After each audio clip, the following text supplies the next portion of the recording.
সেই অর্ডার বলতে পারো, যাকে পারবো না বলে মানা করে দিয়েছিলাম। অনেকদিন হলো সেই একই লাল নীল সাদা পাঞ্জাবি দেখাতে দেখাতে আমি বোর।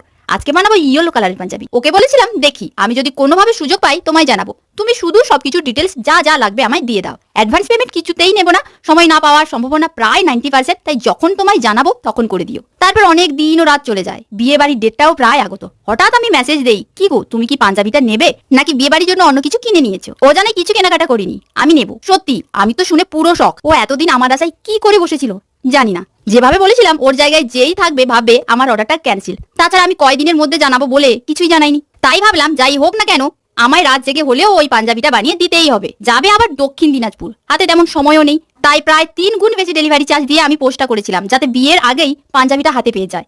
থ্যাঙ্ক গড 3 থেকে 4 দিনে ও হাতে পেয়ে যায়। এই পাঞ্জাবিটা অর্ডার করেছিল প্রলয় ভাই, তার দা ভাইয়ের বিয়েতে পরবে বলে। ও জানায় পাঞ্জাবিটা খুব খুব সুন্দর হয়েছে। আমি বলেছিলাম এনজয় করো, দেখা হচ্ছে কালকে।